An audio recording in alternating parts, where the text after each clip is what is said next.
Hello listeners, producer Hugo here. Just a quick note before we start.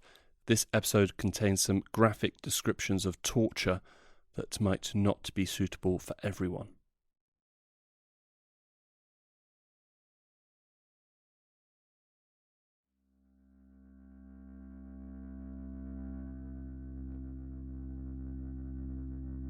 In 2011, U.S. Army Brigadier General Mark Martins addressed the press to announce the beginning of legal proceedings against al-Rahim al-Nashiri. I am confident the military commission that was convened here today to try the charges against Mr. al-Nashiri referred to it will answer the call with fairness and with justice.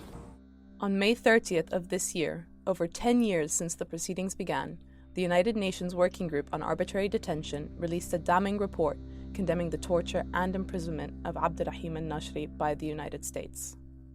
Al-Nashiri is one of 30 remaining detainees at the notorious Guantanamo Bay detention center. He has spent more than 2 decades in U.S. custody. The UN report found the United States, as well as 7 other countries involved in his capture and interrogation as, quote, jointly responsible for the torture and cruel, inhumane, or degrading treatment of Mr. al-Nashiri. The report went on to find that he, quote, has been deprived of the fair trial guarantees protected by U.S. and international law. It called for his immediate release and compensation. Al-Nashiri's case has once again put a spotlight on the severe human rights abuses that take place at Guantanamo Bay, and the plight of the men that remain imprisoned there, most of whom have never been charged with any crime.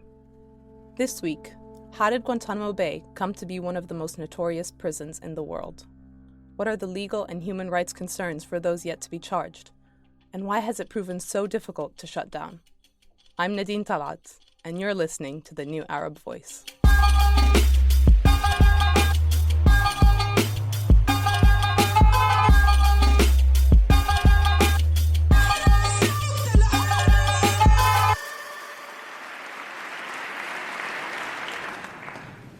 Our war on terror begins with al-Qaeda, but it does not end there.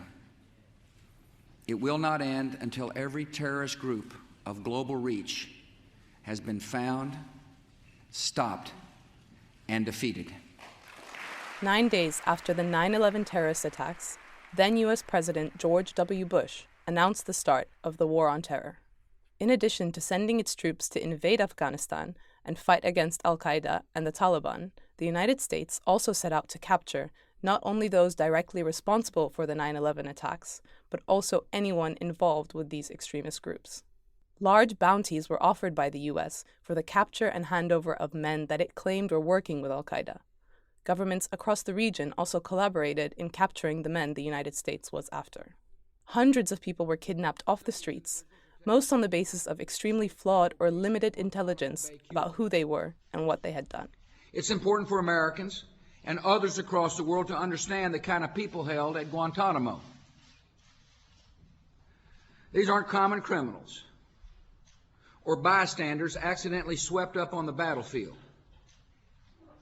We have in place a rigorous process to ensure those held at Guantanamo Bay belong at Guantanamo. In reality, none of this was true. The great lie, the great foundational lie of Guantanamo is that, and I think it was Donald Rumsfeld, the defense secretary, who said, that they were the worst of the worst. In fact, they quite genuinely did not know who the majority of the people that they had at Guantanamo were. This is Andy Worthington, an investigative journalist, activist, and author of the Guantanamo Files. After rounding up hundreds of people it claimed were involved with al-Qaeda, the United States faced a problem. Where could it indefinitely keep these men accused of plotting terrorist attacks? How could it sidestep the usual protections given to prisoners of war under U.S. law? And how could it avoid scrutiny?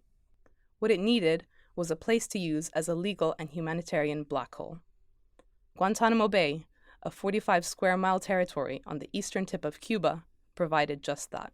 So Guantanamo, when it was established, which was over 21 years ago, it opened on January the 11th, 2002, had been deliberately chosen by the Bush administration as somewhere that was intended to be beyond the reach of the US courts.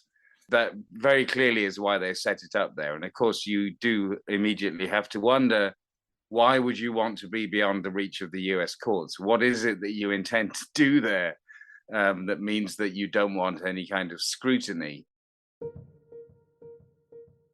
The United States has been leasing this piece of land from Cuba since 1903 and already had a naval base there. Soon, hundreds of Muslim men would arrive. They claimed that they were holding people as enemy combatants, that they could hold entirely without any rights whatsoever as human beings. That's a fundamental thing to understand. They literally had no rights whatsoever. And they did this so that they could essentially interrogate these people that they'd rounded up, using, as we would suspect, techniques that may not have been approved, hence the need for hiding these people away. And then, of course, they treated them appallingly. Thinking that they were hiding intelligence from them, they tortured and abused, a significant number of the people at Guantanamo, convinced that they were withholding information from them, when in fact, in a lot of cases, the reason that they weren't able to tell them was because they had nothing to tell them in the first place. They were so insignificant. In total, 780 men and boys, all of them Muslim, have been detained at Guantanamo Bay since it opened. Of those, more than 90% were never charged with any crime. Just 8 men have ever been convicted, and 4 of those convictions were overturned. Al-Nashiri was captured by Emirati authorities in Dubai in 2002 and quickly handed over to the CIA. He spent the next 4 years being ping-ponged between CIA black sites across the world. At one point or another, he was detained in the UAE, Afghanistan, Thailand, Poland, Morocco, Romania, and Lithuania, before eventually being sent to Guantanamo Bay in 2006, where he has remained ever since. But suffice it to say, Mr. al-Nashiri spends 4 years in the CIA's RDI program, experiencing all manner of torture, all manner of sensory deprivation, all manner of isolation. And you can only imagine what that does to someone physically, emotionally, mentally. This is Katie Carmen, one of the lawyers representing al-Nashiri. At the time of this interview, she's at Guantanamo Bay for pretrial hearings in al-Nashiri's case. The RDI program is the CIA's rendition, detention, and interrogation program.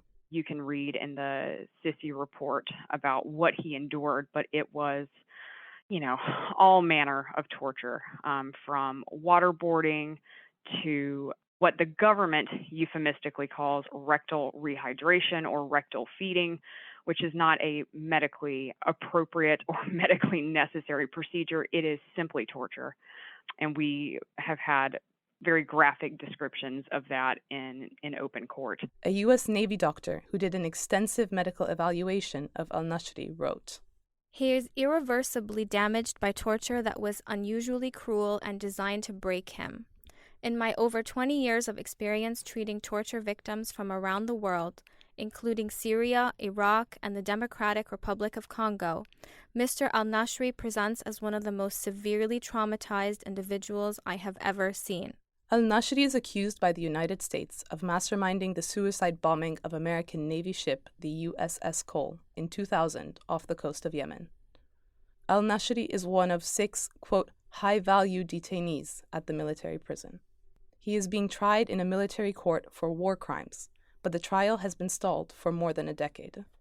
The charges that we see now were referred in 2011. It is 2023, so case is 12 years old. And we have just in the last couple of years begun to litigate the really big pieces of the case, including the motion to suppress the statement that he ultimately gives to FBI and NCIS agents in January of 2007. That would obviously form, I think, the centerpiece of the government's case against him. In 2007, al-Nashiri confessed to planning the attack, as well as playing a role in other terrorist attacks against the United States. But he has asserted that his confession was forced, and that he only said he did those things to secure some respite from the years of continuous torture that he was forced to endure across CIA black sites and at Guantanamo. And let there be no doubt, the treatment of the detainees in Guantanamo Bay is proper, it's humane, it's appropriate. and it is fully consistent with international conventions. No detainee has been harmed. No detainee has been mistreated in any way. Despite what former U.S. Secretary of Defense Donald Rumsfeld claims, almost immediately after the first prisoners of the War on Terror began arriving at Guantanamo, reports of torture and inhumane treatment of the detainees by U.S. forces began emerging. Waterboarding, beating, being stripped naked, hung from their limbs in stress positions, sleep deprivation, mock executions, sexual assault, and other forms of psychological torture have all been alleged. The Bush administration denied these claims and insisted that detainees were being treated humanely. But in my case, I was dragged to a tent in Kandahar, stripped naked. I was hanged like sheep, and they started like shaving my body. I wasn't able to walk. And playing with our genitals, women would come and like do Turk or put their asses in our genitals, making fun and pretend. It just like, it was so humiliated. This is Mansour al-Daifi. السلام عليكم ورحمة الله وبركاته يا هلا ومرحبا ارحبوا حياكم الله أهلا وسهلا ومرحبا مليون ارحبوا. This is Yemeni greetings. So we just greeted our audience. I am from Yemen. I was detained at Guantanamo for around 15 years. At just 18 years old, Mansour was working as a researcher in Afghanistan when he was captured and sold to the CIA, who accused him of being an al-Qaeda commander. You were naked and hanged cold. So after that, they put us in orange jumpsuit. They hooded us, put us in hood, gagged. They put, because I spit on them, I cursed them, like they put duct tape on my mouth. Then they put goggles over my eyes, earmuffs over my ears, and they put sign around my neck, beat me. So I get beating all the way. And the journey to Guantanamo to Iraq, 40 hours on the air, beating, slapping, loud music. Sometimes they pretend to give you water, and they take the tape like water, they just pour it on you, basically. And no toilet, we defecated and pissed on ourselves. Sitting, they chain us to the floor, and it was painful. Mansour now lives in Belgrade, Serbia. When the New Arab Voice spoke with Mansour, he was wearing a bright orange t-shirt, mimicking the jumpsuits that detainees were forced to wear while in custody. Written across his chest are the characters GTM0441, his old detainee number. The wall behind him is covered in notes and posters of the men that remain imprisoned at Guantanamo. Mansour said that, particularly in the early years at Guantanamo, torture, or what the United States government euphemistically referred to as enhanced interrogation techniques, was extremely common. The language was constructed to serve their own policies, which is legalizing what they call war on terror. Then they call enhanced interrogation technique. This is torture.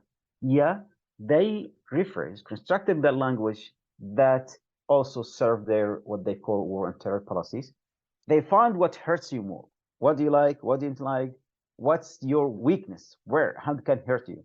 So if you complain to them, if you behave in a certain way that reflect weakness or that hurts you, that will be used against you the day you leave Guantanamo. It drives you crazy. You know, the physical torture can be. Imagine someone combining physical and psychological torture, and also with expert advisors, psychologists, interrogators, expert, the way to torture you, abuse you. They want to drive you to the breaking point. Several times, detainees organized mass hunger strikes to protest their treatment and arbitrary detention. In response, detainees were force-fed, an extremely painful and uncomfortable experience that is considered a form of torture, while U.S. officials watched. Who's this? 441. 441. Do you know why I'm here today? No. Eat. I'm here to break your hunger strike. Tomorrow, there will be no talking. You better start eating today. One of the officials that Mansour remembers is presidential hopeful Ron DeSantis. He was sitting like that, looking at me, and he was smiling. I was screaming, and the blood was on my chest, on my mouth, on my face, in the chair. And I was like screaming, and like, why are you doing this? Stop that. Please help, you know, like. And he was looking like this, as nothing happened, you know. The issue of trying detainees using confessions obtained under torture has been one of the most significant legal and human rights concerns to emerge from Guantanamo Bay.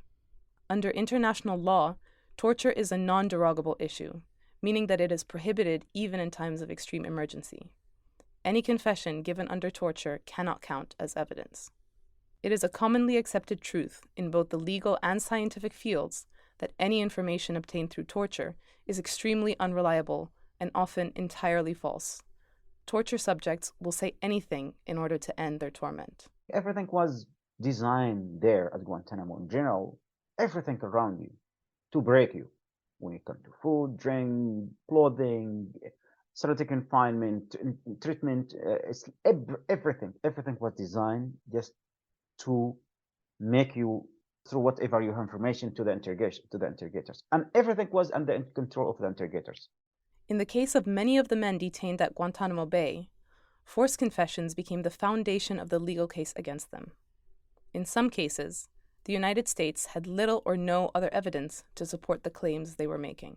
They're claiming people are dangerous, but they don't have any useful evidence. So it's all part of this problem of information that's extracted from people through torture or abuse or forms of bribery, a whole system that is fundamentally lawless. In the case of al-Nashiri, his lawyers argue that the details of his torture are essential to defending him against the death penalty, and believe that the treatment he experienced taints the entire case against him. Torture infects every bit of this case. And in fact, some would question, myself included, and I think a lot of human rights scholars, defense lawyers, and members of the public would question how this prosecution could even proceed knowing what we know. And knowing publicly what we know because of the Sissy report, how do you untangle that knot? When someone spends 4 years being deprived of their very humanity. We're not even just talking liberty, right? This isn't jail I'm going to use Miami because that's where I practiced before this, but this isn't the Miami-Dade County Jail or the Federal Detention Center where someone serves 6 months. That in and of itself is terrible. But imagine not having a clue where you are. Your family has no idea where you are. You are scooped up off the street one day and literally just disappeared. And then the things that were done to them during the program, how does that not then taint everything else that happened? But confessions under torture is far from the only legal obstacle in al-Nashiri's case. In 2001, Bush established a series of military commissions at Guantanamo Bay to try several detainees in military courts. Unlike civil or criminal courts, where defendants are afforded certain rights, what is known as due process, for Guantanamo detainees being tried in military courts, many of these legal rights are denied. The lack of legal certainty is the lack of is exactly right. In state and federal court, your client has due process rights. The D.C. Circuit Court of Appeals has still not answered whether or not defendants in the military commissions in Guantanamo Bay have due process rights. We're sort of operating in this legal outer space. What rules apply? Hard to say, don't know. The military commissions at Guantanamo Bay have been marred in both legal and ethical problems from day one. Civil rights groups say they deny detainees the right to a fair trial. These kinds of courts operate with a different set of rules intended to secure a conviction. In these military commissions, hearsay is admissible, as is evidence obtained through coercion. The identity of witnesses is kept secret, so defense teams cannot interrogate or verify the testimony being presented against their clients. Defense teams are denied subpoena power and the right to build their own case. Even the basic right of access to counsel is a struggle. Can you imagine having an attorney-client relationship that is built on trust when there are things that your attorney cannot tell you? And there are documents that your attorney cannot show you. And so you will never see the full weight of the evidence that the government intends to offer against you in order to kill you at the end of the day. What sort of system is that? It's certainly not one that's just or fair or mimics due process even a little bit.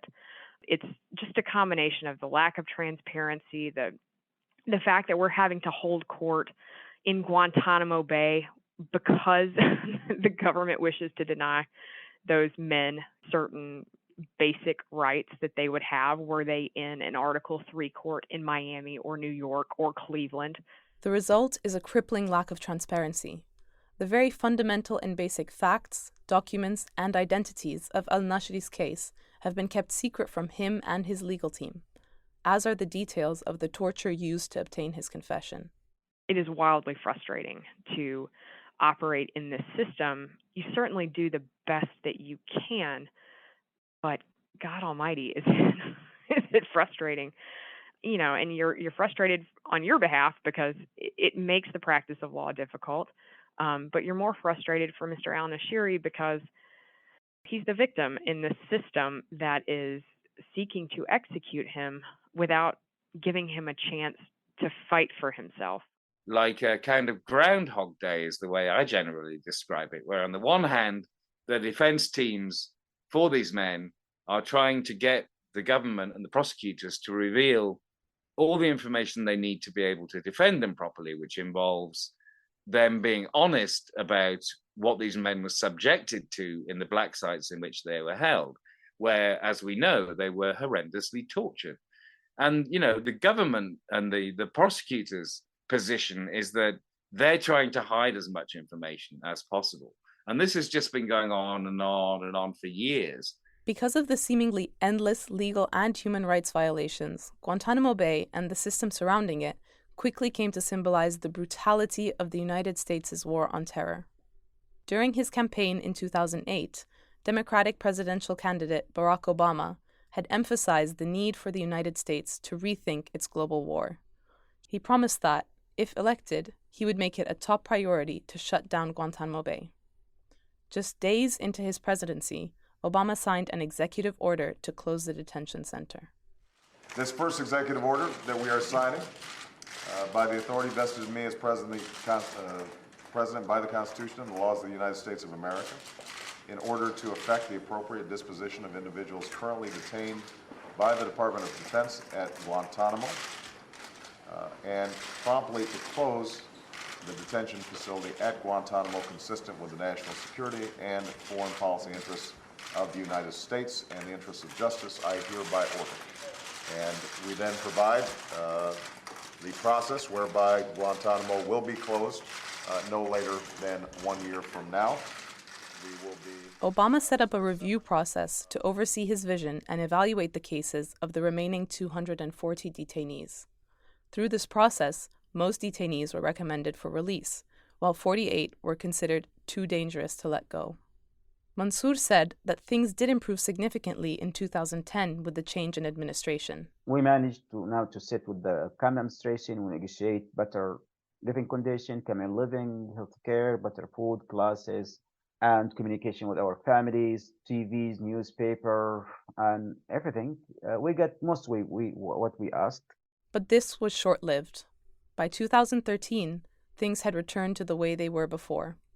By the end of Obama's presidency, 41 men remained at Guantanamo. In 2016, when the Republican Donald Trump was elected, he was outspoken in his support for keeping the detention center open and quickly reversed the policies of the previous administration. This morning I watched President Obama talking about Gitmo, right? Guantanamo Bay, which by the way, we are keeping open, And we're going to load it up with some bad dudes, believe me, we're going to load it up. In his 4 years in office, Trump only authorized the release of one detainee. Since taking office, President Joe Biden has quietly reignited efforts to close Guantanamo Bay and either release or try those that remain there. Biden inherited 40 men. And what he's done is that he's approved for release almost everyone that hasn't been charged. And that is a good thing. And that has come from pressure from, lawyers and NGOs who were speaking to him from even before he took office, and from a recognition amongst nearly 100 lawmakers in his own party who have said to him, it's intolerable after over 20 years that we continue to hold people without charge or trial. So most of those people have been approved for release. Now he's finding it difficult to get them out of Guantanamo, because most of them can't be sent back to their home countries. This is a huge problem when it comes to releasing Guantanamo detainees. Despite the fact that the vast majority of those captured were never charged, let alone found guilty, the United States refuses to resettle them on U.S. soil. In some cases, the U.S. has refused to return them to their home countries, or their home countries have refused to take them back, citing security reasons. These men have essentially been blacklisted despite their innocence. When this happens, a third country must be found that will allow detainees cleared for release to settle there. This has created a massive obstacle to shutting the detention center down once and for all. Many of the 30 men still at Guantanamo are stuck in this situation. The only way that I can see the story of Guantanamo concluding is that we don't actually get to see the facility emptied and closed, but we do see it catering adequately for the care of these people, the ones who have been charged, while everyone else who hasn't been charged will have to be released. And if there is a situation, as I suspect, where some of those men also can't be freed, then they will also have to be kept at Guantanamo. And my suggestion for that would be that this would be a non-penal situation, also providing the adequate mental health and physical care for these people. For those who have been charged through the military commission system, like al-Nashiri, the recent report by the UN Working Group on Arbitrary Detention may provide some hope. Now, the military commission system, as I've said, is broken and dysfunctional in so many ways. But up until now, it has allowed the United States to claim that there is some legitimacy to their continuing to hold these men and to keep up the charade or the facade of a legal process because they're part of a trial system, the military commissions.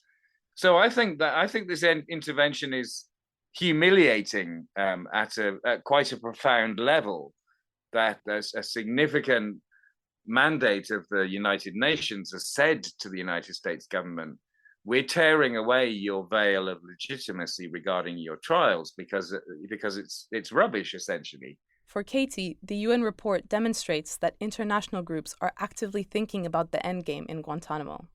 Meanwhile, the US government continues to drag its feet and push ahead with a dysfunctional legal process. And I think Mr. al-Nashiri's case, like the other men at Guantanamo, come to the attention of these human rights groups in the UN because it's so abhorrent what has happened to them. And I think it shocks the conscience that the United States government is still plowing forward with this prosecution. In the fact that these men aren't receiving any sort of mental health treatment or torture survivor treatment at Guantanamo Bay, and that there's no discussion of a resolution, because this system offers closure for no one. It doesn't offer closure for victims and the victim family members. It doesn't offer closure legally for the men involved. It is a broken system because you can't begin something in an emotional and reactive state. Let these men spend years being tortured and deprived of basic humanity, and then bring them in for prosecution and expect it to go well. This is the legacy of our own making, unfortunately. It is going to be looked on as a legal failure. It is going to be looked upon as a human rights failure. It is going to be looked upon as a policy failure. After 2 decades of absolute impunity, is justice still possible? Guantanamo now becomes a symbol of torture, lawlessness, injustice, abuse of power, and indefinite detention and death sentence. It's a place where give some kind of encouragement to other countries to create such places. And by keeping Guantanamo open, it's not just about those prisoners, it's also about our humanity. For Mansour, simply shutting down the site is not enough to atone for the irreparable damage inflicted on those whose lives were destroyed by the US government. To date, the United States has never accepted responsibility or wrongdoing. Not a single penny in compensation has been paid to those wrongfully captured, tortured, and imprisoned at Guantanamo. For detainees like Mansour and al-Nashiri to achieve true justice, there must be accountability. We are approaching the 22nd anniversary of the Guantanamo. Yet Guantanamo is still open. Yet 9/11 victims haven't seen any justice. Yet, former Guantanamo detainees haven't seen any justice. So, Guantanamo targets our humanity. When we say close Guantanamo, release those who have been released, and anyone charged with any crime, they should be given a fair trial and sentence. It is justice for everyone.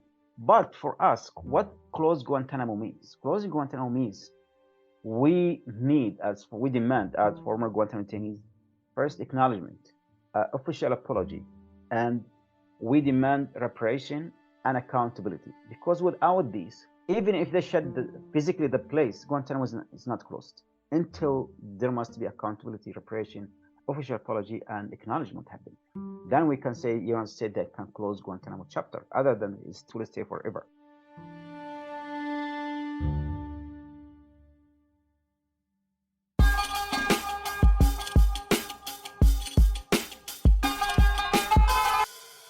This episode of The New Arab Voice was written by me, Nadine Talat, and produced by Hugo Goodridge. Our theme music was by Omar El-Fil. The New Arab Voice is taking a break and will be back with a brand new season of episodes on July 14th. Until then, you can find all our previous episodes on all major podcast platforms. You can also check out our Instagram page and Twitter account, both at The New Arab Voice, for additional content. We also have a weekly newsletter which you can sign up for. Find the link in the show notes. You can subscribe to the podcast so you never miss an episode, and you can also rate and review, which helps us spread the word. Don't forget to follow The New Arab on Facebook, Twitter, and Instagram for all the latest news, analysis, and opinion from the region.